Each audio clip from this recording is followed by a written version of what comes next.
Dans la première partie, on a pu échanger avec Timothée sur la place de l'handicap mental dans le sport, particulièrement en France, et l'importance d'adapter pour rendre accessible.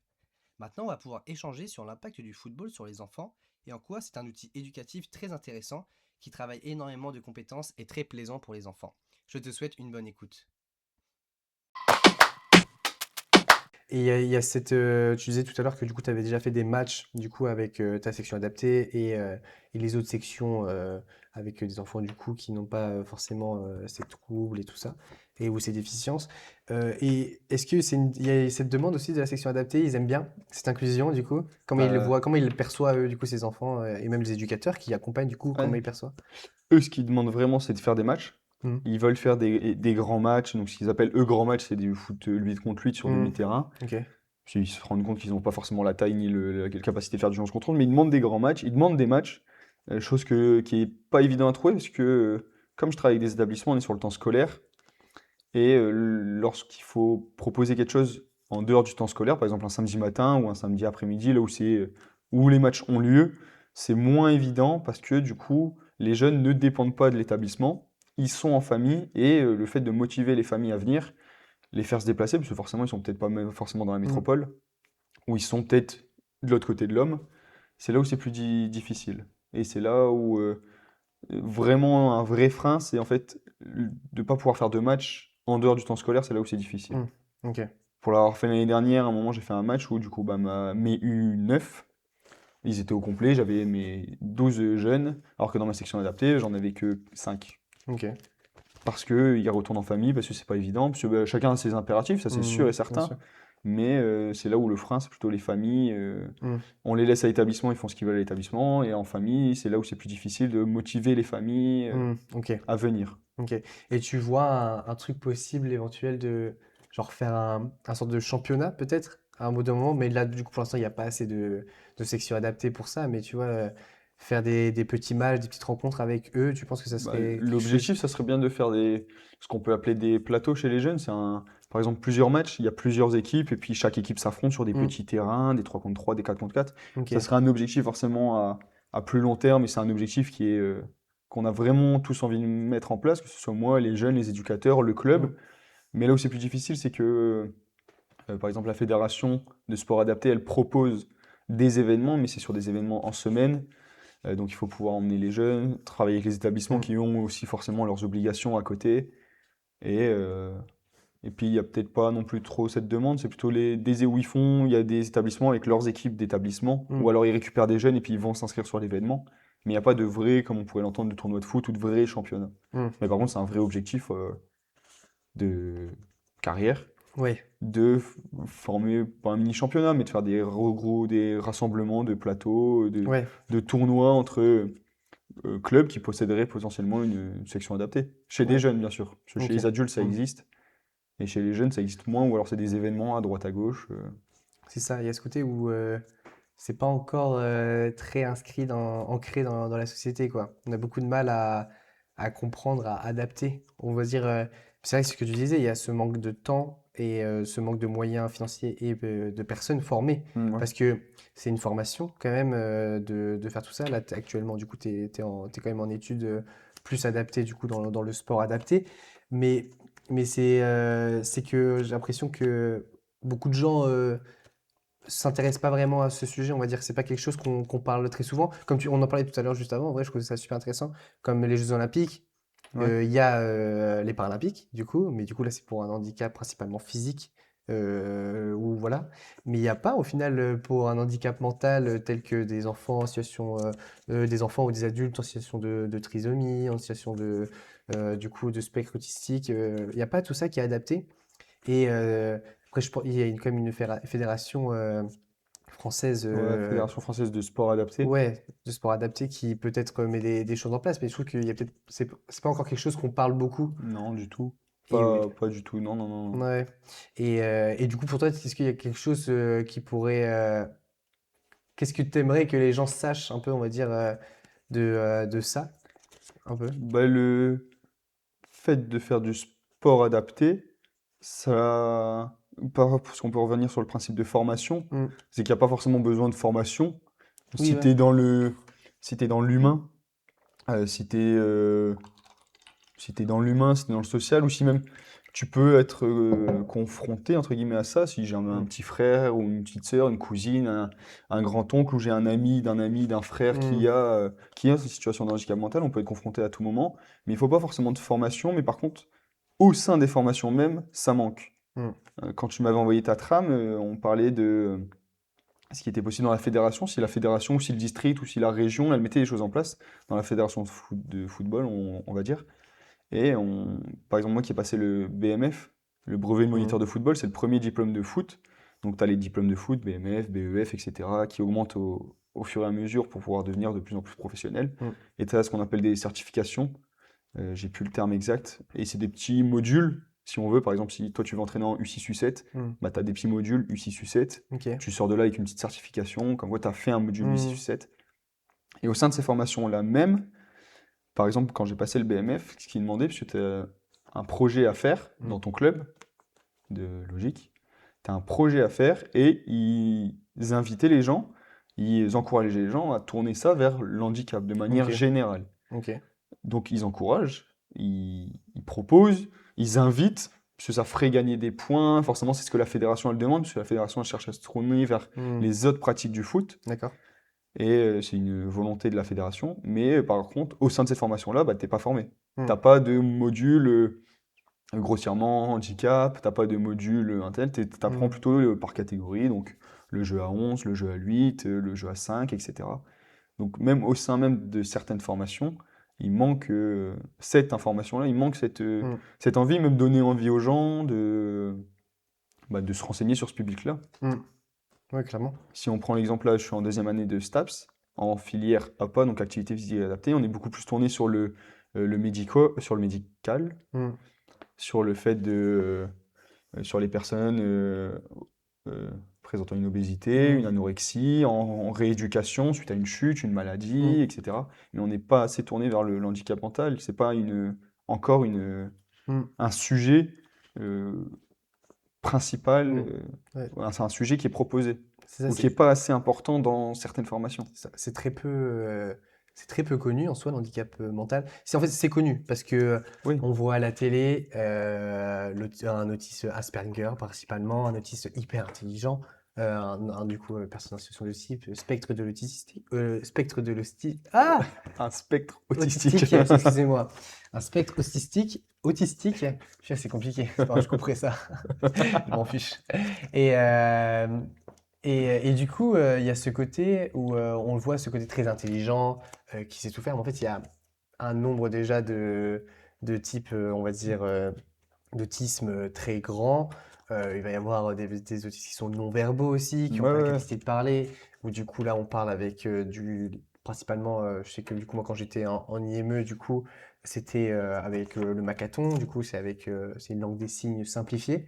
Et puis, moi, dans mon entourage, déjà aussi, quand on parle éducateur spécialisé, la plupart des gens croient qu'on travaille forcément dans le handicap. Ils sont pas au courant qu'il y a trois grands domaines où on peut travailler, du coup, protection de l'enfance, exclusion et handicap. Mais du coup, c'est ça, les gens souvent disent que éducateur spécialisé, genre du social, ils travaillent forcément dans le handicap. Et puis, ils comprennent pas la différence entre une personne qui peut être atteinte de trisomie ou une personne qui peut être atteinte d'autisme. Et c'est totalement différent, c'est pas du tout la même chose, c'est pas du tout les mêmes besoins non. à accompagner, du coup, ça sera pas la même adaptation. Du coup, par exemple, la personne, un enfant qui est atteint d'autisme aura plus de difficultés dans tout ce qui est interaction, Ouais, social. euh, interaction sociale principalement. Et puis, c'est ça, des fois, il peut y avoir une légère déficience Ouais. ou voilà. Et la trisomie 21, ça va être aussi, du coup, principalement aussi, il y aura un côté physique qui intervient. Du coup, sur l'enfant, bah, c'est vrai qu'un enfant atteint de trisomie, on le reconnaît assez facilement, on le voit via ses mains et tout ça. Et il y a aussi ce côté aussi d'une déficience qui vient avec Ouais, c'est cette ça. Souvent, trisomie, ils sont mais couplés. il y a moins ce côté de problème dans les interactions sociales. C'est ça. C'est alors que chez Autis, c'est comme ça qu'on peut principalement remarquer, c'est dans les interactions. Là, un autiste peut être très facilement renfermé sur lui-même et avoir beaucoup de difficultés dès qu'il y a beaucoup de bruit, dès qu'il y a beaucoup de lumière. C'est très compliqué pour lui. Il peut se sentir agressé à ces moments-là. Et voilà, donc c'est pas du tout les mêmes adaptations, c'est pas du tout du coup les mêmes profils. Et les gens ont beaucoup de mal à comprendre ça, à faire ces différences dans le handicap mental. C'est vrai que c'est fin, C'est Ouais, et limite puis très fine. c'est juste pas connu. T'es pas forcément informé. Mm, Si t'es pas formé, si t'es pas forcément dans le métier, si t'es pas forcément même si t'es pas touché à ça ou mm, que t'es touché de très loin ou par moment tu connais pas et puis c'est pas une faute des gens, c'est juste clairement. c'est pas connu. L'accent il est pas mis sur ça et pour moi il y a pas vraiment assez de choses, il y a pas assez de sources d'informations, il y a pas assez comment on pourrait se dire de, Ouais, ouais, de ouais, dispositifs, de voilà, c'est ça prévention de faite. prévention, c'était ça le mot. Il n'y a pas assez de prévention, il n'y a Mm, même pas assez de choses mises en place pour permettre aux gens de se renseigner, c'est de ça. connaître mieux. Et pour moi, c'est un sujet ouais, passionnant. Parce que du coup, on fait que d'évoluer dans la recherche Ouais, dans ces handicaps, ces différents handicaps mentaux. Et par exemple, même moi, là, ce que je viens de dire, quelqu'un qui se connaît beaucoup mieux me dirait de dire, ouais, ce que tu dis, c'est léger par rapport à ce que c'est. Parce que c'est beaucoup plus complexe que ce que j'ai oui, dit. Moi, j'ai vraiment grossi le grossier, trait et en mode c'est comme vraiment bah, ça. dans le cliché. Ouais, c'est ça. Mais pourtant, c'est bien plus grand que ça. C'est vraiment des différences qui sont bien marquées. C'est des adaptations. Et du coup, il y a plein de trucs maintenant. Il y a plein de gens qui font différents sujets, d'autres podcasts qui font sur ces sujets-là. Et c'est hyper intéressant. Donc, ça serait amener les gens un peu plus intéressés à ça et à comprendre que il y a une sorte de différence dans l'accompagnement. Mais n'empêche, il peut faire plein de choses. Bah, Et on en peut. soi, on pourrait tout faire avec eux. Et après, il faut pas oublier non plus que bah, chaque personne est différente. Comme Mm, toi et moi, on n'est pas forcément pareil, clairement. mais que ça soit sur tous les points. Par exemple, si j'ai des parents qui sont présents, si j'ai des parents qui m'aident, qui sont vraiment dans le développement, bah, je vais avoir un Mm, jeune qui est beaucoup plus développé qu'une famille qui est plutôt en difficulté avec le nombre mm, d'enfants ou avec justement cette personne qui est en situation de handicap, où on n'arrive pas à mettre forcément les limites, à mm. trouver les bonnes limites. Donc chaque jeune est complètement différent. Ouais. Clairement. Et du coup, j'enchaîne sur le prochain sujet qui est du coup en quoi le sport du coup peut devenir un outil éducatif. Du coup, est-ce que toi, il y a des choses où tu ressens que, par exemple, du coup, les éducateurs qui sont avec toi, qui t'accompagnent, ils remarquent une évolution grâce à ce sport? Est-ce que tu as des exemples d'enfants où ils sont venus et tu as vu une évolution au fur et à mesure du temps? Est-ce que tu Ouais, as tout bah, ça? des exemples, il y en a forcément. Et puis le sport, c'est vraiment un levier éducatif qui Hmm. permet plein de choses. Un jeune qui peut être introverti, que ce soit à l'école, que ce soit à la maison, parce qu'il n'est pas forcément à l'aise, il y a un truc. Au sport, il peut complètement se sentir libéré. S'il est obnubilé par son ballon sur le fait de dribbler le joueur et de marquer un but, bah, il va penser à rien d'autre. On est sur des jeunes qui sont complètement différents. On est sur un sport collectif qui amène aux échanges, Hmm. un sport complexe qui amène à l'échec. Donc forcément, je prends l'exemple de... Je peux dire les noms? Non, vous voulez pas. Bah, C'est pour ta sécurité. Il faut mieux que ça reste aussi au cas où. ouais, mais du coup, Tu veux dire un autre nom de l'autre ouais, personne. mais enfin, je sais quand je vais Tu, l'amener, mais du coup, tu dis voilà. le jeune, sinon. Ouais, ouais. Mais du coup, je vais prendre l'exemple d'un jeune qui est arrivé au sein de l'établissement Hmm.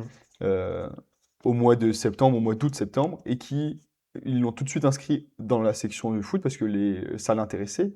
Et tout au long de l'année, on a vu un jeune qui était complètement différent, qui était forcément fermé parce qu'il venait d'arriver dans Hmm. l'établissement, qui était complètement fermé, qui était souvent début de séance, il y a un petit temps libre, il prenait son ballon, il allait dans son coin. Pendant les séances, il n'était pas du tout communicant. Hmm. Euh, et au fur et à mesure de l'année, au fur et à mesure de la saison, à la fin, il était capable de communiquer, de savoir dire ce qu'il voulait et ce qu'il voulait pas, de partager avec les jeunes. Et au sein de l'établissement même, où j'ai eu un retour des éducateurs, et où on m'a relevé la même chose sur le jeune qui, du coup, s'ouvrait beaucoup plus Hmm. et beaucoup plus à l'aise dans des situations. Et au contraire, j'ai un autre jeune qui, lui, là, maintenant, ça fait 2 ans que je travaille avec lui.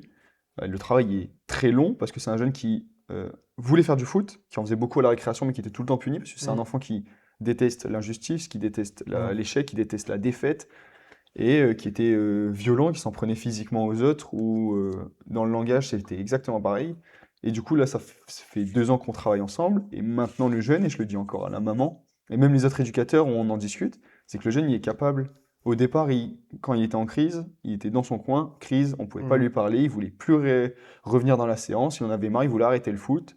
Et quand il partait, bah, il repartait avec sa maman. Et puis pas un regard, pas un au revoir, rien du tout. Et puis la semaine d'après, il revenait, il était plus calme. Mais dès qu'il y avait cette crise-là, c'était dur, parce que forcément, l'injustice, Mm. il y en a dans le sport, dans le foot. Le sport de contact, c'est un sport de contact, donc prendre des mauvais coups. Il aimait donner des mauvais coups, il aimait pas en recevoir. Mm. Et là, maintenant, le jeune est capable, depuis du coup, avec 2 ans de travail, il est capable de, dès qu'il y en a trop, il se met sur le côté, ou il est capable maintenant de mettre des mots sur ce qu'il ressent, ou il est capable de mettre des mots sur ce qui va ou ce qui va pas. Et c'est lui même des fois qui est l'élément moteur du groupe, parce que c'est lui qui va dire ce qu'on doit faire, ce qu'on doit pas faire. Mm. Lui est capable maintenant de se remettre un peu en raison, en disant ouais, j'ai peut-être dépassé les bornes. Je viens de dire aux copains que j'avais pas le droit de frapper, et là je viens de frapper, ou Mm. il faut pas tricher, je viens de tricher, etc. Et là il communique beaucoup plus, et même quand il a un début de crise, il est capable de se recalmer quasiment tout seul et de réintégrer les séances, chose qui était complètement Mm. difficile, même avec la maman, c'était difficile en fin de séance de qu'il se relève et qu'il reparte parce Ouais. qu'il voulait vraiment pas bouger, il en avait marre. Et après, avec 2 ans de long travail, Mm. le jeune est complètement capable de se remettre en question et de calmer ces choses Mm. parce qu'on est sur un sport qui est complexe et qui est super frustrant. Ouais. Et pour quelqu'un qui sait pas gérer sa frustration, qui la gère très mal avec de la violence, on est sur un jeune qui n'a rien à voir depuis 2 ans. Ouais. Mais du coup, c'est hyper intéressant ce que je me raconte du coup sur ce jeune. C'est vrai que ça se travaille énormément la frustration. Mais je trouvais ça hyper intéressant aussi au tout début où tu parlais de un peu. C'est un autre espace qu'on lui offre pour éventuellement être la personne qu'il veut être et qui peut se développer comme il souhaite.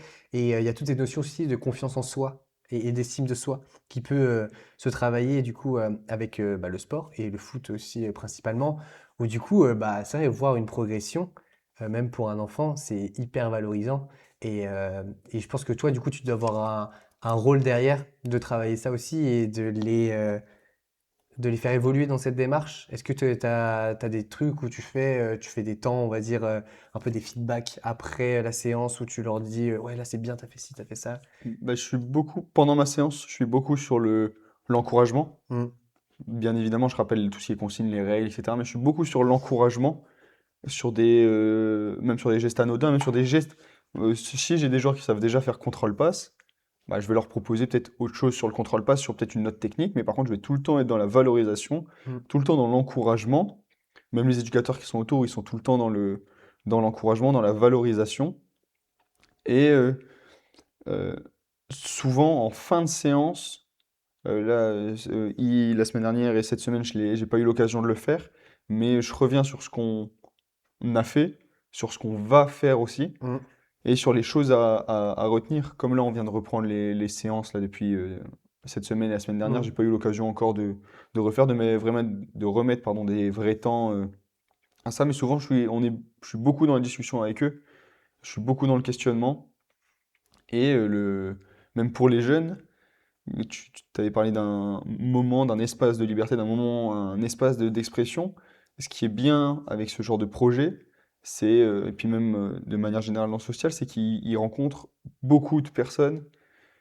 Donc par exemple leur prof de sport, leur éducateur sportif qui est au sein de l'établissement, et moi on n'a pas la même façon de parler, Mm. on n'a pas les mêmes idées, on n'a pas la même pédagogie, on n'a pas, donc ils voient quelque chose qui est complètement différent. Et puis soit soit ils adhèrent pas, soit il y a des choses qu'ils aiment, il y a des choses qu'ils aiment pas, mais ça leur permet de voir vraiment plein de choses et de vraiment de se construire Mm. autour des professionnels, de leur entourage, amis, proches, Mm. etc. Et de prendre ce qui est bon, d'enlever ce qui est pas bon, et de vraiment prendre partout sur d'humains différents Mm. qui les entourent. C'est ça, dans chaque espace. En fait, ça c'est propre à du coup n'importe quelle Humain. personne, ouais, humain. Chaque espace est intéressant pour prendre, c'est ça, comme tu disais, ce qu'il y a à apprendre, parce que tu t'es différent dans chaque lieu où tu vas, avec chaque personne, et c'est ça aussi, et ce côté-là, c'est intéressant d'avoir plus un entourage varié, parce que Ouais. avec chaque personne, tu auras des idées totalement différentes, et c'est ça qui est hyper intéressant, et cette ouverture d'esprit que ça te crée, qui est hyper bien. Et c'est vrai que c'est quelque chose de super. Mais du coup, ça me permet du coup d'enchaîner sur la suite. Du coup, comment on mesure une réussite un peu dans le sport adapté? Comment toi Bah, tu vois ça? on le, on le valorise beaucoup, on met Mm. des mots sur ça, mais par contre, on n'est pas forcément sur une évolution instantané, au jour même, à la semaine même, au Mm. mois même. On est sur un travail qui est très très long. On est sur beaucoup, beaucoup, beaucoup de répétitions. C'est pas forcément, on n'est pas sur quelque chose qui est acquis. Si je le fais une fois, deux, trois fois, c'est pas quelque chose qui est forcément acquis chez lui. Mm. Et donc on est tout le temps sur la répétition, donc forcément il y a des choses qu'on passe, il y a des choses qui forcément s'acquièrent, mais on est sur un travail qui est beaucoup plus long, sur une reconnaissance qui est beaucoup plus long. Mm. Ok, mais du coup, il y a ce côté aussi, tu vois, ce versant un peu où c'est quoi progresser un peu quand on Ah parle oui, pas forcément de performance, tu vois, ouais, ce bah, côté-là. on est forcément sur de la progression technique ou alors Mm. tactique, si on est capable de mettre des mots, ou on est capable de se déplacer sur un terrain, sur un grand terrain, on est sur un placement, par exemple, ça se valorise. Mm. Euh, Au cours de l'année, je travaille beaucoup au départ les 1 contre 1. Forcément, il faut qu'ils apprennent à appréhender le ballon. Derrière, j'enchaîne sur des 2 contre 2, des 2 contre 1. Et puis mon objectif, c'est de les amener petit à petit sur des 4 contre 4, des 5 contre 5. Mm.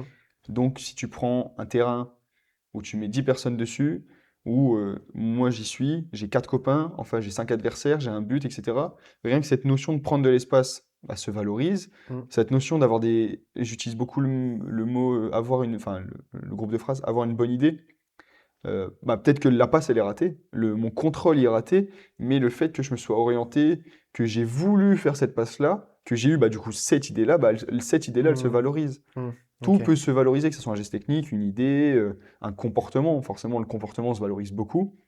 Je suis capable, comme le jeune de tout à l'heure, de me recalmer, de re-rentrer dans la séance. Mm. Je vais lui dire, voilà, t'as vu, tu t'es monté, t'as été capable de te calmer tout seul, et là tu reviens, je suis très content de te retrouver Mm. dans ma séance. Je suis très content parce que là, regarde maintenant, on va pouvoir faire des frappes, on va pouvoir faire ça, on va pouvoir faire Mm. ci, et tu aimes ça, parce que souvent, comme je finis sur des jeux, sur des frappes, sur des dribbles, c'est des choses qu'ils aiment bien.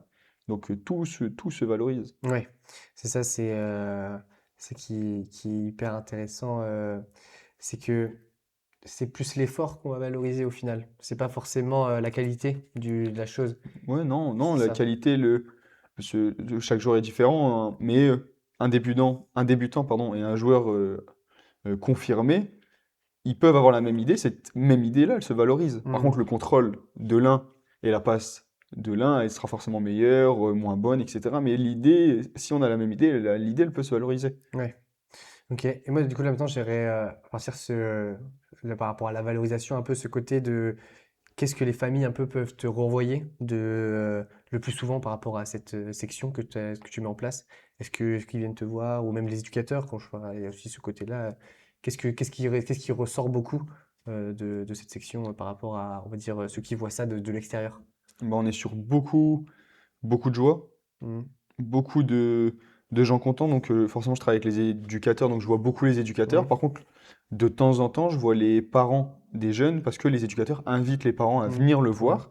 Donc, j'ai des parents, des grands frères, des grandes sœurs, des mamies qui viennent.